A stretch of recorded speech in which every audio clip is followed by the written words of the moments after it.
Alright, next set.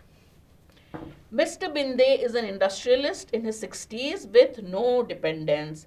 His company Sepsis is one of the leading FMCG companies in the country. He is the founder and CEO. Alright, Binde, founder, CEO of one of the leading FMCG companies in the country.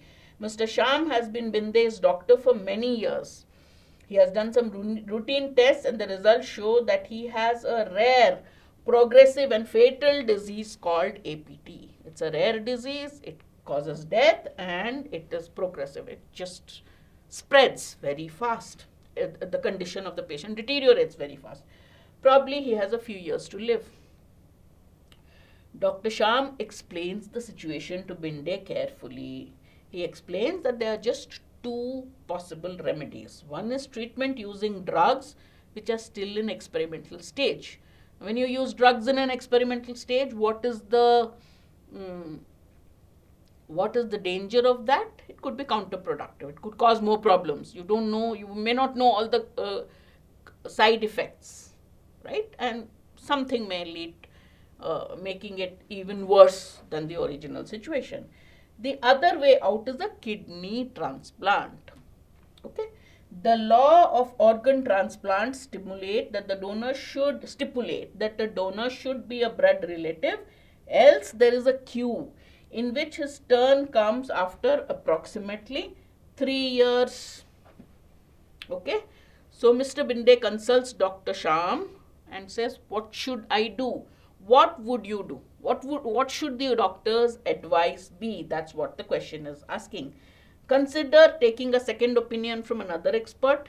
Look for a blood relative who is willing to donate. Wait for his turn in the government authorized queue. Tell him diplomatically that nothing can be done now. 1, 2, 3, 4, 4, 2, 3, 1. Well, look at all options before you say nothing can be done. So nothing can be done has to be fourth. Okay. So 2, 1, 3, 4. Look for a blood relative who is willing to donate. Take a second. Always, doctors are after all human beings. So take a second opinion, find out what are your chances, what are the remedies, see if you can get a kidney transplant. If there is no blood relative who is willing to give or whose situation matches, there's so many things to be done, then wait for the government queue. So 1, 2, 3, 4 looks like the best option. Always good in such cases to take a second opinion.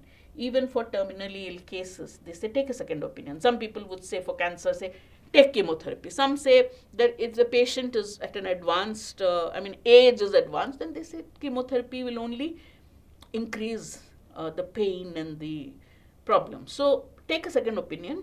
Second, of course, is find if there is somebody who can donate an organ. Third, of course, is do something else. Okay? All right. Next. There is an employee of Binde who is in dire financial conditions. He desperately needs money. He has come to know about Binde's current situation. His secretary hints that this employee should be offered monetary compensation, and who knows, he might agree to donate an organ. Now the question here is, can anybody randomly donate an organ? There are a lot of factors that have to be taken into account. So what should Binde do? Look for an able successor to lead his organization after him. Entrust his secretary with the task of setting up a meeting with the employee. Should he really meet this employee who would be willing to give an organ? Remember, the law says only a blood relation or wait in the government queue. So if he takes advantage of this employee's financial problems, he is exploiting him and he's also doing something illegal. Look for a better alternative. That is better. No. You should not break the law, exploit an individual and his financial constraints in taking an organ, and that won't work also. So look for an alternative. Remember, any random person's organ doesn't work for you. All right. Okay. Question 6.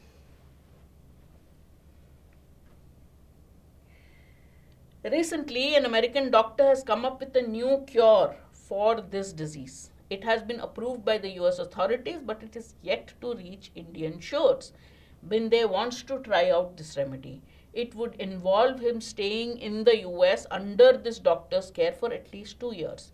This doctor has only one condition: during the course of the treatment, there should be no work-related distractions. So there is a doctor in the US who has a cure.